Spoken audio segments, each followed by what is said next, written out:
They say I run one of the most disciplined research labs on the East Coast. Zero tolerance for sloppy data. Zero tolerance for missed deadlines. A man so committed to precision that my own postdocs started calling me the metronome behind my back, like I'm some kind of terrifying Swiss timepiece who can smell an unlabeled sample from across the building. Okay. No. Let's stop right there, because for 3 weeks straight, the metronome was leaving his own lab an hour early, lying to a 26-year-old postdoc about a meeting, and driving across town to eat gas station pizza on a beanbag chair with a video game developer, while a cartoon goat watched us with what I can only describe as judgment. I want to be very honest with you about who I actually am, because I think last episode I made myself sound almost dignified, and I owe you the truth.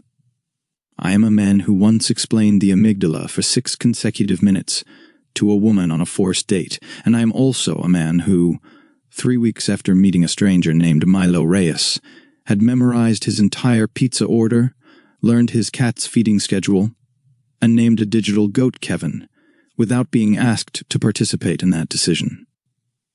This is not the arc of a disciplined scientist. This is the arc of a man in serious structural trouble. So let's get into exactly how much trouble. Picture it. 3 weeks of me, a grown adult with a doctorate, sneaking out of a state-of-the-art research facility like a teenager climbing out a bedroom window, to sit on a couch that had, at this point, developed a dent shaped precisely like my body. "Your meeting face is really coming along," Milo said one night, mouth full of pizza, not even looking up from his monitor. "You almost look like a guy who has a meeting." "I do have a meeting. It's just with you, and also a goat." "The goat has a name now. It's Kevin."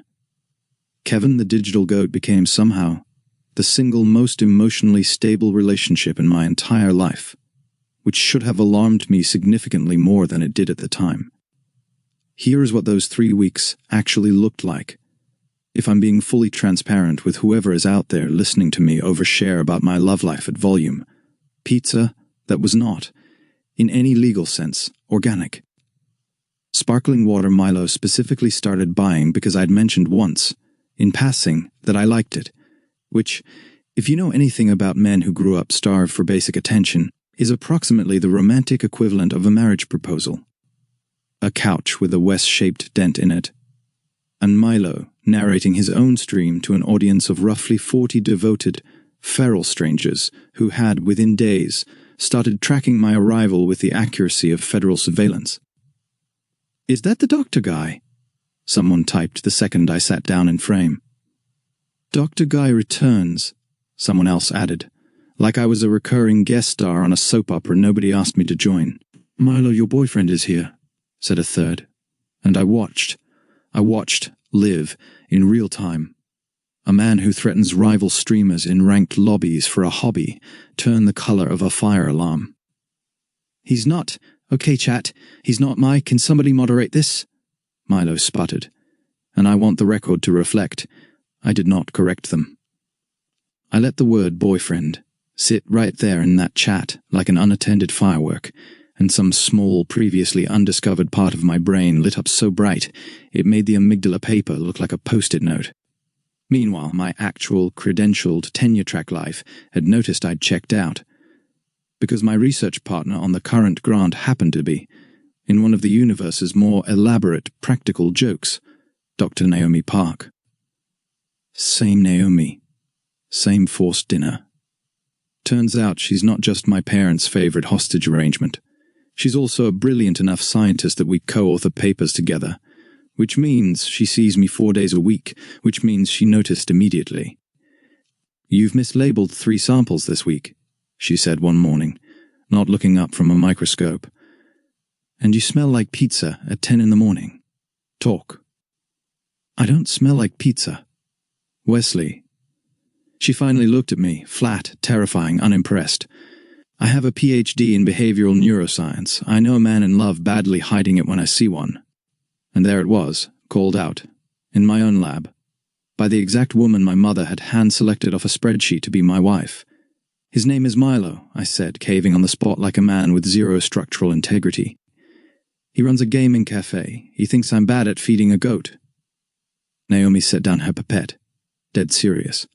Wesley, I need you to understand something. I have been faking grant emergencies to escape family dinners since I was 26 years old. I do not want to marry you. I do not want to marry anyone my mother has vetted through a color-coded spreadsheet. I have a partner. Her name is Sam. She teaches middle school art, and my parents think she is my roommate. Plot. Twist. Naomi Park, Ivy League golden girl, my parents' hand-picked perfect match, the woman who once made me explain the amygdala for 6 straight minutes across a candlelit dinner table, was never, ever available. She'd simply been dramatically, professionally better at lying about it than I was. We've both been performing perfect for people who don't actually know either of us, she said, and for the first time since I'd known her, she smiled, a real one. So, tell me about the goat guy, don't leave anything out. This is the most interesting thing to happen to me since the last grant cycle. And just like that, my fake arranged girlfriend became my first real ally. Some plot twists write themselves.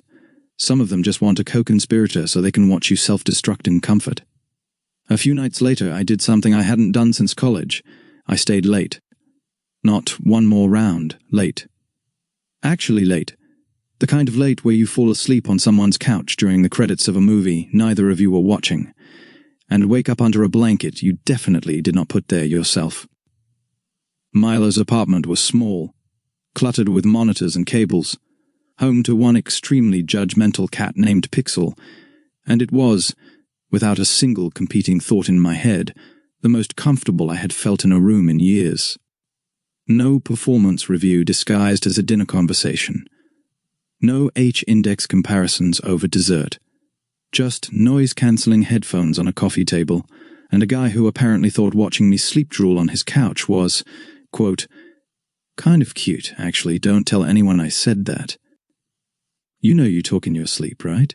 He said the next morning, handing me coffee, a little shy about it. What did I say? Something about the control group. Very intense, very committed to the bit. Even unconscious, apparently, I cannot stop being a scientist. Peak me. Tragic. Somewhere between the coffee and Pixel headbutting my ankle for attention, Milo reached over and just fixed my collar. Didn't make a moment of it. Didn't ask for credit. Just fixed it, like a guy who notices things about you without needing applause for noticing. That's the exact second I knew this had stopped being a fun distraction from my parents. This was the real thing. Inconveniently, terrifyingly, structurally real. And then, because the universe has genuinely impeccable comedic timing, my parents found me. Not found me like a coincidence. Found me like my father had a literal tracking app quietly running on the family phone plan. Yes, I'm 34. No, I did not know that feature was still active. We will absolutely be discussing that in a separate, unrelated legal proceeding. I heard the car before I saw it. My mother's very specific, very expensive tires on wet pavement. Then headlights. Then my father, stepping out of the car in a coat that cost more than Milo's monthly rent, standing on the sidewalk like he was here to repossess something. Wesley, get in the car. Dad, this is what you've been sneaking out for. My mother's eyes moved past me, up to the apartment building, to Milo, now standing in the doorway. Hoodie, headphones, the whole picture, like she'd caught me buying knockoff merchandise from a street vendor. What is this exactly? Milo stepped forward, calm, polite, jaw tight in a way I could see even in the dark. Hi, I'm Milo. I run a gaming cafe 2 blocks from here. It's nice to meet you. He extended an actual hand to shake. My parents looked at it like he'd tracked mud into a museum. This is not who you are, Wesley, my father said, not raising his voice, which is somehow always so much worse. This is not the life we built for you. The life we built for you, present tense. Like I was a lab experiment they'd designed, and Milo was contamination in the sample. We didn't raise you to throw away your future for this, my mother said, quieter now, colder, worse. For someone like him, people will talk, your career will suffer. Do you understand what a mistake this is? I want to tell you I said something incredible in that moment, something you'd clip and put in a highlight reel. I didn't. I froze. 29 years of make-them-proud muscle memory kicked in, and I just stood there, said nothing. Let the silence sit exactly where it should never have been allowed to sit. "Wes," Milo said. Just my name, not even a question, said like he already knew the answer, and was giving me one last chance to prove him spectacularly wrong. I didn't take it. "Get in the car, Wesley." And reader, I am so embarrassed to tell you this. I got in the car. The last thing I saw before we pulled away was Milo, standing in his own doorway, in his own life, in the one place that had never once asked me to shrink myself into anything, just standing there, watching me choose silence over him. He didn't yell. He didn't chase the car down the street like the finale of a movie I clearly thought I still deserved. He just went back inside, and based on the red receipts I stared at for the next 4 days like a man doing a stakeout on his own heartbreak, he turned his phone off entirely. Quiet Riot Dev went dark. No stream, no posts, no Kevin the Goat content. Nothing. Turns out I was extremely, tragically good at making a guy who'd spent his whole life quietly getting by on his own go quiet on me too. Incredible research, Dr. Corn in Winter. Truly groundbreaking. A plus results. Genuinely my finest scientific failure to date. The funny thing about silence is that it sounds harmless, until it's coming from the one person whose voice became part of your day. For 4 days, Respawn stayed dark. No live streams. No terrible goat jokes. No messages. No Milo. I told myself he just needed space. I told myself he'd answer eventually. Scientists are remarkably talented at turning denial into a working hypothesis. Unfortunately, reality doesn't care about hypotheses. Because while I was sitting there rehearsing apologies I'd never actually sent, someone else was already making the next move. And trust me, I had absolutely no idea my life was about to get so much worse. To be continued in Episode 3. If you love this story or this story made you laugh, made your heart race, or gave you butterflies even once, do me one small favor. Hit the like button.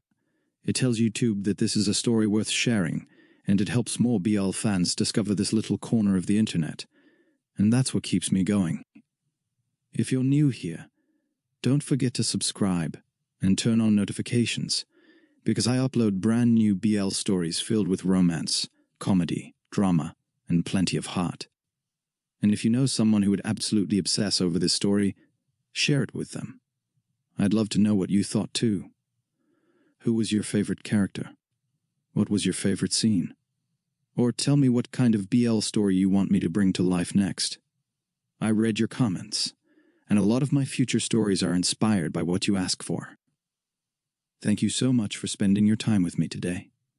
Take care of yourselves, and I'll see you, Zaddies, in the next story.